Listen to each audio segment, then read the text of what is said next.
हाँ, तो बच्चों यहाँ पर हम स्टार्ट करने वाले हैं ट्रिग्नोमेट्रिक इक्वेशंस।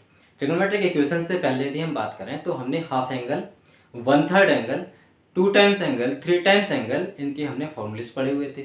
वहाँ पर हमारे पास कंपाउंड एंगल्स हो रहे थे, तो वहाँ पर हमारा कंपाउंड एंगल्स के फॉर्मूलेस पढ़े हुए थे, कंपाउंड एंगल्स के रेशियोज पढ़े हुए थे।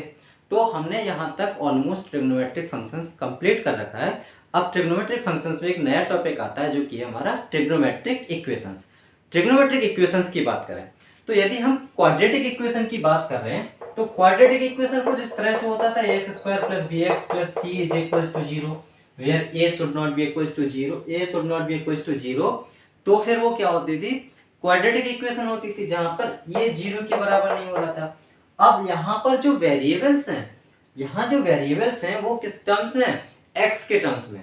यदि इन्हीं वेरिएबल्स को ट्रिग्नोमेट्रिक फंक्शन के टर्म्स में यदि रिप्रेजेंट करते हैं तो इस टाइप से tan² x + 2tan x = 1, जहां पर कोई कंडीशन नहीं है। यहाँ तो कंडीशन थी कि a should not be equal to 0 for quadratic equation, लेकिन यहाँ पर कोई कंडीशन नहीं है। यहाँ पर तो हम जनरली कह देंगे कि एक LHS हो और एक RHS हो, यहाँ पर LHS हो और यहाँ पर RHS हो। और यहाँ पर जो वेरिएबल्स हैं वो किस तरह से होने चाहिए, वो ट्रिग्नोमेट्रिक फंक्शंस होने चाहिए। तो यहाँ पर जो ट्रिग्नोमेट्रिक इक्वेशन होगी वो क्या क्या होगी, एक LHS होगा, एक RHS होगा, और जहां पर वेरिएबल होंगे वो क्या होगा, ट्रिग्नोमेट्रिक फंक्शंस होना चाहिए। अब यदि हम इनकी सॉल्यूशन की बात करें, सॉल्यूशन की बात करें तो हम देख पा रहे थे कि साइन, यदि साइन थीटा इक्वल्स टू हमारे पास में 1/2 लिखा रहता है कहीं पर, तो हम इसकी जनरली वैल्यू बताते हैं साइन थीटा इक्वल्स टू, इसको हम लिख देते हैं साइन π/6 और थीटा की वैल्यू हम बोल देते हैं π/6। यहाँ पर हम थीटा की वैल्यू बोल देते हैं π/6। अब कंडीशनल क्वेश्चन यहाँ पर क्या होता है, if and only if theta belongs to 0 to 90 degree. अब थीटा 0 से 90 है तब तो थीटा इक्वल्स टू π/6 सही है।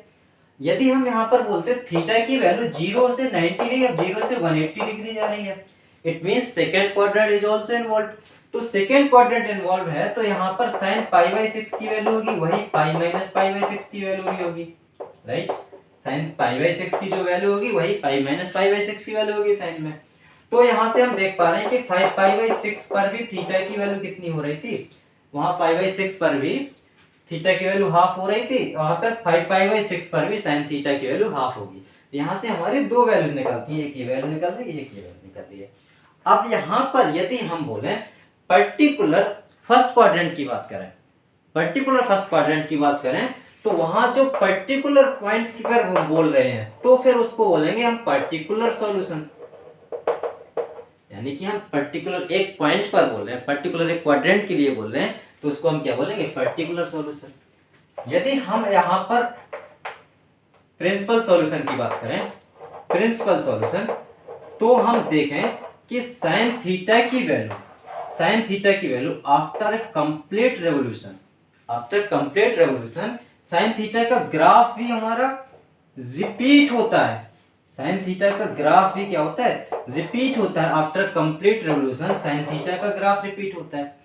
एक कंप्लीट रेवोल्यूशन यानी कि 0 से लेकर के यदि हम थीटा को 360 तक ले जाएं, 0 से लेकर के थीटा को 360 तक ले जाएं तो साइन थीटा का ग्राफ इस तरह से कंप्लीटली रिपीट होता रहता है। 0 से 360 तक इस तरह से आएगा, उसके बाद में फिर इस तरह से आएगा, उसके बाद में फिर उसी तरह से आएगा, है ना। यहाँ पे 0, यहाँ पर 90, यहाँ पर 180, 270, 360, ठीक। मैक्सिमम वैल्यू यहाँ पर +1 दे रहा था, मिनिमम वैल्यू यहाँ पर -1 दे रहा था। अब हम बात करेंगे कंप्लीट रेवोल्यूशन के बाद में इसकी वैल्यू रिपीट होती है। तो कंप्लीट रेवोल्यूशन के बाद में रिपीट होती है, तो कंप्लीट रेवोल्यूशन में यदि हम पूछें, कंप्लीट रेवोल्यूशन में यदि हम पूछें तो उस वैल्यू को हम बोलेंगे प्रिंसिपल सॉल्यूशन और प्रिंसिपल वैल्यू। यहाँ पर कंप्लीट रेवोल्यूशन मींस 0 से लेकर के यदि थीटा की वैल्यू 360 डिग्री के बीच में पूछी जाती है या 0 से 360 डिग्री के बीच में निकालते हैं तो उसको हम बोलेंगे प्रिंसिपल वैल्यू, राइट। नेक्स्ट हम बात करें साइन थीटा के अलावा यदि हम कॉस थीटा को भी देखें तो कॉस थीटा भी हमारा एक पर्टिकुलर रेवोल्यूशन कंप्लीट, यानी कि हमारा 0 से लेकर के 360 तक, फिर उसके बाद में फिर 360 से लेकर 72 तक, 720 तक, यानी कि एक कंप्लीट रेवोल्यूशन करने के बाद में इनकी वैल्यूज रिपीट होती रहती हैं। ये केवल साइन थीटा के साथ में नहीं, कॉस थीटा के साथ में भी है, टेन थीटा के साथ में भी है, कॉट के, टेन, सभी के साथ में है। तो यहाँ पर हम देख पा रहे हैं कि जब सभी के साथ में वैल्यूज को रिपीट कर रहे हैं तो पर्टिकुलर एक कंप्लीट रेवोल्यूशन में, यानी कि 0 से लेकर 360 डिग्री के बीच में यदि हम बात करेंगे तो वो क्या होगी, प्रिंसिपल वैल्यू होगी। इसके बाद में आती है, नेक्स्ट आती है हमारे पास में थर्ड होती है, उसको बोलते हैं जनरल सॉल्यूशन। जनरल सॉल्यूशन क्या होता है, जनरल सॉल्यूशन केवल हम 0 से 360 या 0 से 90 की बात नहीं कर रहे, अब ना 0 से 180 की बात कर रहे, ना ही 0 से 360 की बात कर रहे। अब हम बोलते हैं कि ऐसे हम कोई भी वैल्यू पुट करें, ऐसे थीटा की हम कोई भी वैल्यू पुट करें और उस वैल्यू के लिए जो सॉल्यूशन निकल के आ रहा है उसको हम बोलेंगे जनरल सॉल्यूशन। ठीक है, तो यहाँ पर हम जनरल सॉल्यूशन के बारे में थोड़ा सा और भी डिस्कस करेंगे कि हमारे 3 फॉर्मूलेज बनते हैं बेसिकली, साइन थीटा के लिए, कॉस थीटा के लिए और टेन थीटा के लिए। अब हम यहाँ पर जनरल सॉल्यूशन की बात करें तो जनरल सॉल्यूशन में यदि हमारे पास में गिवन है if sin x is equal to sin y, sin x is equal to sin y given है, तो हमारे पास जो x होगा तो x इक्वल टू होगा n pi plus -1 to the power n times of y, where n belongs to z and y क्या होगा, y होगा इसका principal solution, principal value, y क्या होगी, प्रिंसिपल वैल्यू होगी। ठीक, यहाँ पर sin x equal to sin y होता है, इसको हम एग्जांपल समझते हैं। अभी हमने देखा था sin थीटा इक्वल टू 1/2 की बात करें यदि, तो sin थीटा की वैल्यू 1/2 है और उसको हम जब थीटा की वैल्यू इसमें बताते हैं कि π/6 हो रही है या फिर इसमें कितनी हो रही है, π/6 हो रही है, और या फिर इसमें 5π/6 हो रही थी, π/6 हो रही थी, या फिर इसकी वैल्यू 5π/6 हो रही थी। तो ये π/6 और 5π/6 ये क्या हो रही थी, इसकी प्रिंसिपल वैल्यू हो रही थी, जहां पर 0 डिग्री से कहां पर 360 डिग्री तक आ रहे थे। यदि हम 0 से 360 की बात ना करें, ना ही 0 से 180 की बात करें, अब हम ऐसी वैल्यू की बात करें जो किसी भी एंगल के लिए वैलिड होती है, यानी कि n की वैल्यू यदि z तक जाती है, n बिलोंग्स टू z, यहाँ पर हम बात करें तो किसी भी वैल्यू के लिए, यहाँ पर first round, second round, third revolution, यानी कि किसी भी वैल्यू के लिए यदि वैलिड होती है तो हम वहां पर निकाल सकते हैं x equal to n pi plus of -1 to the power n times of y। ये क्या होगा, इसको हम बोलेंगे जनरल सॉल्यूशन। ठीक, अब हम इसको प्रूव करें तो प्रूफ के लिए हमारे पास में गिवन है sin x is equal to sin y, तो हम इसको प्रूव करने के लिए सिंपल है, sin x minus sin y is equal to 0 हो जाएगा।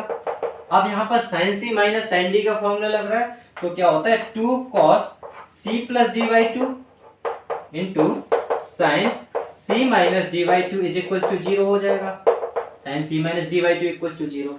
अब यहाँ पर दो नंबर्स का मल्टीपल 0 हो रहा है, इट मींस यहाँ पर फर्स्ट नंबर 0, सेकंड नंबर 0 या फिर दोनों 0।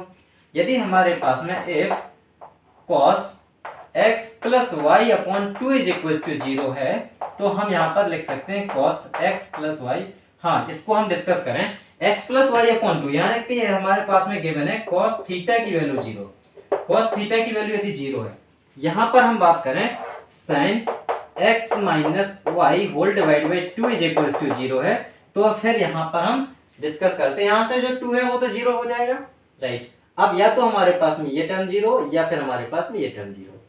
तो हम देखे थे साइन थीटा की वैल्यू जब 0 होती थी, साइन थीटा की वैल्यू 0 होती थी तो थीटा इक्वल टू क्या होता था, n पाई, ये हम फर्स्ट लेक्चर सेकंड लेक्चर में कंप्लीट किए थे। If sine theta equal to 0 तो theta equal to n pi, where n belonging to z। यहाँ पर यदि cos थीटा की वैल्यू 0 होती है तो यहाँ पर थीटा की वैल्यू क्या हो रही थी, 2n plus 1 times of pi by 2, 2n plus 1 times of pi by 2, और यहाँ पर थीटा की वैल्यू हो रही थी n पाई। जब यहाँ पर cos x plus y upon 2 equals to 0 है, तो हम यहाँ पर लिख सकते हैं x plus y upon 2 is equals to कितना हो जाएगा, यहाँ पर 2n plus 1 times of pi by 2 हो जाएगा, 2n plus 1 times of pi by 2, 2 से 2 कैंसिल हो जाएगा, तो हम बोल सकते हैं x plus y equals to आ रहा है 2n plus 1 times of pi आ रहा है। यहाँ पर हम x की बात करें तो 2n plus 1 times of pi minus y हो जा रहा है, 2n plus 1 times of pi minus y हो जा रहा है, तो इसको हम लिख सकते हैं x is equal to 2n plus 1 times of pi plus of -1 to the power 2n plus 1 times of y। इसको हम समझेंगे यदि हमने -1 to the power 2n plus 1 times of y लिखा, तो जब देखो जब n की वैल्यू हम 1 पुट करेंगे या n की वैल्यू यदि हम 0 पुट करते हैं, 0 पुट करेंगे, फिर n की वैल्यू 1 पुट करेंगे, फिर n की वैल्यू 2 पुट करेंगे, मींस 0 के केस में ये 1 बना रहा, वो -1 देगा। 1 के केस में ये 3 बना रहा, तो -1 पावर 3 भी क्या देगा, -1 देगा। 2 के केस में ये 5 बना रहा, तो -1 टू द पावर 5 क्या दे रहा, माइनस दे रहा। इट मींस यहाँ पर हमने कुछ भी नहीं किया, यहाँ पर n की वैल्यू जब z से बिलोंग होगी, n बिलोंगिंग टू z, तो ये जो टर्म है ये उसी तरह से ही लिखा हुआ है, राइट। यहाँ पर डिस्कस करें x minus y upon 2 will be equals to n pi, तो यहाँ से हो जाएगा x minus y equals to 2n pi, और यहाँ पर बोलेंगे तो x इक्वल्स टू हो जाएगा 2n पाई प्लस वाई, इसको और भी लिख सकते हैं 2n pi plus of -1 to the power 2n times of y, plus of -1 to the power 2n times of y। यहाँ पर हम देखो फिर से वही बात कर रहे हैं, n की वैल्यू यदि हम 0 पुट कर रहे हैं तो -1 to the power 0, something to the power 0 क्या देता है 1। n की वैल्यू यदि हम 1 की बात करें तो पॉजिटिव देगा, 2 की बात करें तो भी पॉजिटिव देगा, 3 की बात करें तो भी पॉजिटिव देगा। यहाँ पर n बिलोंगिंग टू z है। यहाँ पर हमारे पास में दो इक्वेशन आई है, x equals to 2n plus 1 times of pi, -1 to the power 2n plus 1 times of y हो रहा है, यहाँ पर -1 to the power 2n times of y हो रहा है। यहाँ यदि हम देखें यहाँ पर -1 to the power 2n plus 1 हो रहा है, तब भी ये y दे रहा, तब भी इसकी वैल्यू आ रही है। यहाँ पर -1 टू द पावर 2n, यदि हम इनको कंबाइनली देखें तो क्या हम इसको -1 to the power n times of y लिख सकते हैं। देखो n की वैल्यू यदि हम 1 पुट करते हैं, n की वैल्यू यदि हम 1 पुट करते हैं यहाँ पर, तो ये क्या देगा, माइनस देगा। n की वैल्यू यहाँ पर 1 पुट करते हैं तो यहाँ पर क्या देगा, प्लस देगा। n की वैल्यू यदि हम 1 पुट करते हैं तो प्लस देगा। n की वैल्यू यदि हम यहाँ पर 2 पुट कर देते हैं तो ये हमेशा माइनस देगा। n की वैल्यू यहाँ पर यदि हम 2 पुट करते हैं तो ये हमेशा क्या देगा, प्लस देगा। यहाँ पर इसको इंडिपेंडेंटली माइनस दे रहा, यहाँ पर ये इंडिपेंडेंटली प्लस दे रहा, राइट। अब यहाँ पर हमें प्लस भी चाहिए और माइनस भी चाहिए, तो यहाँ पर अब प्लस चाहिए माइनस चाहिए, तो फिर वो n की वैल्यू पर डिपेंडेंट होना चाहिए, तो इसको -1 to the power n times of y, इतनी बात हमें समझ में आती है। n की वैल्यू 1 होगी तो हमारे एक बार पॉजिटिव आएगा, 2 होगी 1 होगी तो नेगेटिव आएगा, 2 होगी तो पॉजिटिव आएगा, 3 होगी नेगेटिव आएगा, 4 होगी पॉजिटिव आएगा। यहाँ पर 2n प्लस 1 टाइम्स ऑफ पाई, यहाँ पर 2n pi, 2n plus 1 times of pi और 2n पाई, तो यहाँ से भी हम देख पा रहे हैं इसको तो हम n पाई लिख सकते हैं कंबाइनली, इसको हम n पाई लिख सकते हैं। n पाई कैसे, देखो 2n प्लस 1 टाइम्स ऑफ पाई पर क्या डिफाइंड है हमारा, x डिफाइंड है, और 2n पाई पर भी x डिफाइंड है। यानी कि यदि हम इस तरह से बात करें, n को यदि भूल जाते हैं, n को यदि भूल जाते हैं तो यहाँ पर n की वैल्यू 1 पुट करते हैं तो यहाँ पर 3 पाई पर डिफाइंड है, एक 3 पाई पर डिफाइंड है। 3 पाई मतलब यहाँ से एक रेवोल्यूशन, 2 रेवोल्यूशन, मतलब ये कंप्लीट रेवोल्यूशन प्लस यहाँ तक है, यानी कि 3 पाई। n की वैल्यू यदि हम 1 डिफाइन करें तो यहाँ पर 2 पाई पर भी डिफाइंड है, यानी 3 पाई भी आ रहा, 2 पाई भी आ रहा, 1 पाई भी आ रहा, 4 पाई भी आ रहा, तो उसको हम क्यों ना n पाई लिख दें। समझ में आ रही बात। यहाँ पर 3 पाई आ रहा, यहाँ पर 2 पाई आ रहा, यहाँ पर फिर से 5 पाई आएगा, यहाँ पर 4 पाई आएगा, यहाँ पर 6 पाई आएगा, यहाँ पर 6 पाई आएगा, 3 पाई 4 पाई 5 पाई 6 पाई 7 पाई, यानी कि सारे रेवोल्यूशन से यदि हम बात करें तो सारी वैल्यूज यहाँ पर कंबाइनली मिक्सअप हो रही हैं, तो यहाँ पर हम लिख सकते हैं x is equals to n pi plus of -1 to the power n times of y। Similarly हम सेकेंड प्रूफ करेंगे, यदि हमारे पास में cos x equals to cos y होता है, cos x equals to cos y होता है, फिर हमें वहां पर प्रूफ करना है कि यहाँ पर इसकी वैल्यू क्या आती है। तो if cos x is equals to cos y, तो यहाँ पर जो x होगा, x क्या होगा, x इज इक्वल्स टू होगा, x is equals to 2n pi plus minus y, x will be equals to 2n pi plus minus y, 2n pi plus minus y, इसको हम समझेंगे। cos x is equals to cos y, तो हम इसको लिख सकते हैं cos c minus cos d is equals to 0। cos c minus cos d का फॉर्मूला होता है -2 sin c plus d by 2 into sine c minus d by 2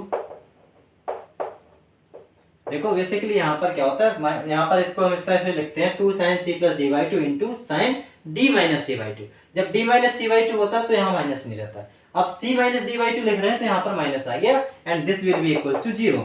minus को हम एलिमिनेट कर सकते हैं क्योंकि ये इक्वेशन 0 के बराबर है, तो माइनस को उधर पहुंचा दें, उसको -2 को उधर पहुंचा देते हैं। तो फिर यहाँ पर हम क्या बोलेंगे, इतनी इक्वेशन बची हुई है sin x plus y by two into sine x minus y by two. इसको यदि हम इक्वेट करें तो sin x plus y upon two is equal to 0 होता है। यहाँ पर sin x minus y upon two is equal to 0 होता है। यहाँ पर हम बात करेंगे तो x minus y upon two equal to क्या हो जाएगा, यहाँ से क्या निकलेगा, n पाई निकलेगा। तो यहाँ से निकलता है x equal to 2n pi plus होता है 2n पाई माइनस वाई।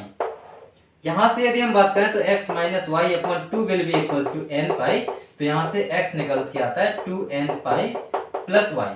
यदि हम इन दोनों इक्वेशन को कंबाइन करें, यहाँ तो कंबाइन करना बहुत ही आसान है, यहाँ 2n पाई है, यहाँ भी 2n पाई है। एक बार यहाँ पर माइनस वाई हो रहा है, यहाँ पर प्लस वाई हो रहा है, तो x यहाँ पर क्या हो जाएगा, x इज इक्वल टू हो जाएगा 2n pi plus minus y हो जाएगा। x is equals to 2n pi plus minus y, and this is the general solution of trigonometric equation where cos x is equals to cos y। Next हम लेते हैं tan x is equals to tan y। tan x is equals to tan y होता है हमारे पास में, tan x equals to tan y। इसको हम क्या लिख सकते हैं, tan x minus tan y is equals to 0। यहाँ पर हमारी जो वैल्यू होगी x is equal to n pi plus y आएगी, n बिलोंग्स टू z। यहाँ पर tan x minus tan y is equal to 0 यानी कि tan x minus tan y।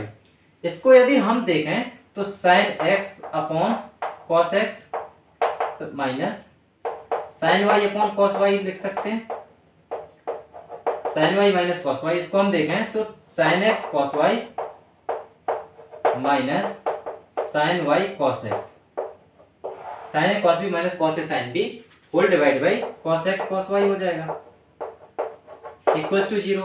इसको हमने क्या किया, cos x cos y को 0 से मल्टीप्लाई करा दिया, तो यहाँ पर आ रहा है sin a cos b minus cos a sin b equals to 0। तो sin a cos b minus cos a sin b किसका फॉर्मूला होता है, sin a माइनस b का फॉर्मूला होता है। तो sin x minus y equals to 0, फिर x minus y equals to क्या होगा, n पाई। अब यहाँ से हम फाइंड कर पा रहे हैं कि x इज इक्वल्स टू क्या हो जाएगा, n पाई प्लस वाई। तो यहाँ पर ये से हमने तीन फॉर्मूलेस पढ़े हुए हैं जो कि क्या है, हमारे ट्रिग्नोमेट्रिक इक्वेशन के जनरल सॉल्यूशंस हैं। इन सॉल्यूशन को यूज करते हुए यहाँ पर हमसे जब भी जनरल सॉल्यूशन की बात पूछी जाएगी और वहां पर हमारे पास में साइन थीटा होगा, कॉस थीटा होगा या टेन थीटा होगा, तो उनके फॉर्मूलेस को हम यूज करते हुए जनरल इक्वेशन फाइंड कर सकते हैं, राइट। तो यहाँ पर हम कुछ एग्जांपल्स करते हैं प्रिंसिपल वैल्यू को फाइंड करने के लिए और जनरल सॉल्यूशन के लिए। पहले हम एग्जांपल करते हैं प्रिंसिपल वैल्यू को फाइंड करने के लिए। जैसे कि यदि हम बोलें, यदि हमारे पास में साइन थीटा इक्वल्स टू है, साइन थीटा इक्वल्स टू -√3/2 है और इसकी हमें प्रिंसिपल वैल्यू बतानी है। तो सबसे पहले तो हम माइनस देखेंगे कि यहाँ पर साइन थीटा नेगेटिव में गिवन है, नेगेटिव में गिवन है तो फर्स्ट और सेकंड क्वाड्रेंट में तो है नहीं, या तो ये थर्ड क्वाड्रेंट में होगा या फिर ये फोर्थ क्वाड्रेंट में होगा। अब √3/2 की बात करें माइनस, यहाँ पर √3/2 की बात करें तो साइन में √3/2 कहाँ पर वैल्यू होती है, या x इक्वल यहाँ पर π/3 पर यहाँ पर क्या होगा, √3/2 होगा। अब यहाँ पर नेगेटिव वैल्यू आ रही है, नेगेटिव वैल्यू आ रही है तो यहाँ पर पाई प्लस π/3 यदि हम करेंगे तो ये कौन से क्वाड्रेंट में आएगा, थर्ड क्वाड्रेंट में जाएगा। तो हम इसको क्या लिख सकते हैं, sine theta equal to sine pi plus π/3। देखते हैं, साइन पाई प्लस π/3, साइन π/3। अब ये थर्ड क्वाड्रेंट में जा रहा है तो नेगेटिव साइन के साथ जाएगा। अब इसको हम कंपेयर करेंगे तो थीटा इक्वल टू हो जाएगा 3π + 1 4π/3। एक प्रिंसिपल वैल्यू तो हम इस तरह से फाइंड कर पा रहे हैं। यहाँ पर ये भी डिफाइन होता है कि प्रिंसिपल वैल्यू हमारी ये रिवोल्यूशन के अंदर ही होनी चाहिए, मतलब यहाँ पर जो x है वो कहाँ से कहाँ तक होना चाहिए, 0 से लेकर के 2π तक होना चाहिए, ऑलराइट, 0 से लेकर के 2π तक। अब यहाँ पर हम देख पा रहे हैं थीटा की वैल्यू क्या आ रही है, 4π/3। यदि हम यहाँ पर दूसरी बात करें, यानी कि दूसरी वैल्यू कौन सी हो सकती है, दूसरी वैल्यू हो सकती है फोर्थ क्वाड्रेंट में हो सकती है। तो फोर्थ क्वाड्रेंट में हो सकती है, तो इसको हम लिख सकते हैं 2 पाई माइनस पाई बाई 3 भी तो हो सकता है, sine 2 pi minus pi by 3 sine pi by 3। लेकिन ये कहां पर जा रहा है, फोर्थ क्वाड्रेंट में जा रहा है। फोर्थ क्वाड्रेंट में जा रहा है तो वैल्यू किस तरह से होगी, नेगेटिव होगी। It means theta equals to क्या होगा, 3 2 जा 6, 6 minus 1, it means 5 pi by 3। तो इसकी जो प्रिंसिपल वैल्यू आ रही है वो कितनी आ रही है, theta equals to 4 pi by 3 comma 5 pi by 3, 4 pi by 3 comma 5 pi by 3। Next example यदि हम लेते हैं, हमारे पास में यदि है tan थीटा इक्वल्स टू है 1, tan theta is equals to 1। अब हमें थीटा की हमें प्रिंसिपल वैल्यू बतानी, तो tan थीटा इक्वल्स टू हम क्या लिख सकते हैं, tan पाई बाई 4 लिख सकते हैं, राइट। 1 को हम लिख सकते हैं tan pi by 4। First quadrant में देखेंगे तो फर्स्ट क्वाड्रेंट में थीटा पॉजिटिव होता है, तो यहाँ पर क्या होगा, थीटा की वैल्यू पाई बाई 4। और क्या लिख सकते हैं हम, tan थीटा इक्वल्स टू, ये यहाँ पर 1 हो रहा है यानी +1 आ रहा है, ये तो ये फर्स्ट क्वाड्रेंट में आता है या फिर ये थर्ड क्वाड्रेंट में आता है। थर्ड क्वाड्रेंट में जाएंगे तो हम क्या लिख सकते हैं, थीटा को tan pi plus pi by 4, alright, pi plus pi by 4, then it will lie in third quadrant, so we can say that theta equals to 5 pi by 4। तो यहाँ पर हम प्रिंसिपल वैल्यू की बात करेंगे तो theta equals to pi by 4 comma 5 pi by 4 हो जाएगा, ठीक। इतनी बात समझ में आ रही है। नेक्स्ट हम क्वेश्चन लेते हैं, if cos theta equals to half, cos theta equals to half है, उसके बाद में हमें इसकी प्रिंसिपल वैल्यू बतानी है। cos theta equals to half है, प्रिंसिपल वैल्यू फिर जनरल वैल्यू बतानी है। cos theta equals to half है तो हम इसको क्या लिख सकते हैं, cos theta equals to cos pi by 3 first quadrant में, तो थीटा की वैल्यू कितनी हो जा रही है, पहले पाई बाई 3 हो जा रही है। फिर उसके बाद में cos कौन से क्वाड्रेंट में होता है, पॉजिटिव, फोर्थ क्वाड्रेंट में होता है पॉजिटिव, तो इसको हम लिख सकते हैं cos theta equals to cos 2 pi minus pi by 3, right. तो इसको हम क्या लिख सकते हैं, 6 पाई, यहाँ पर क्या हो जाएगा, 6 पाई minus pi by 3, it means 5 pi by 3, तो थीटा इक्वल्स टू क्या हो जाएगा, 5 पाई बाई 3। अब हमें यहाँ पर इसकी जनरल वैल्यू बतानी है, तो जनरल वैल्यू के लिए हम क्या करते हैं, theta equals to cos theta के लिए, cos थीटा के लिए याद करो, थीटा इक्वल्स टू क्या होता है, 2n pi plus minus y। Theta equals to क्या होता है, 2n pi plus minus y। अब यहाँ पर थीटा के यहाँ पर क्या लिख सकते हैं हम, पाई बाई 3 लिख सकते हैं, तो थीटा की वैल्यू हो जाएगी 2n pi plus minus pi by 3। ये क्या होगा इसका general solution of the cos theta equals to 1/2 का। नेक्स्ट हमारे पास में sin theta equals to minus half, यदि हमारे पास sin theta equals to minus half है, उसके लिए हमें जनरल सॉल्यूशन बताना है। sin theta equals to minus half, देखेंगे यहाँ पर sin थीटा की वैल्यू माइनस हाफ, यानी कि नेगेटिव कहां पर होती है, यहाँ पर सेकेंड क्वाड्रेंट, फर्स्ट क्वाड्रेंट में तो होगी नहीं, या तो ये थर्ड क्वाड्रेंट में या फिर फोर्थ क्वाड्रेंट में। ये माइनस यानी कि sin पाई बाई 6 की वैल्यू हो गई, right, minus sin pi by 6। और इसको हम क्या लिख सकते हैं, sin theta equals to sin 2 pi minus pi by 6।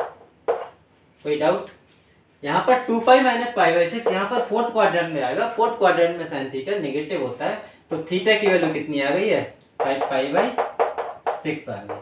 Theta equals to क्या होता है, 5 पाई बाई 6। अब हमें क्या फाइंड करना है, इसका जनरल सॉल्यूशन। तो जनरल सॉल्यूशन क्या होता है, sin थीटा के लिए जनरल सॉल्यूशन होता है theta equals to n pi plus minus 1 to the power n times of y होता है। यहाँ पर y की जगह पे क्या लिख देंगे, अल्फा, राइट। अब यहाँ पर अल्फा जो होगा वो क्या होगा, प्रिंसिपल वैल्यू होगी, तो यहाँ पर हम लिख सकते हैं theta equals to n pi plus of minus 1 to the power n times of 5 pi by 6। यही इसका क्या होगा, general solution of sin theta equals to minus half, right. इससे रिलेटेड हमारे पास में जो ट्रिग्नोमेट्रिक इक्वेशंस के क्वेश्चंस होंगे उनको सॉल्व करेंगे हम, ओके।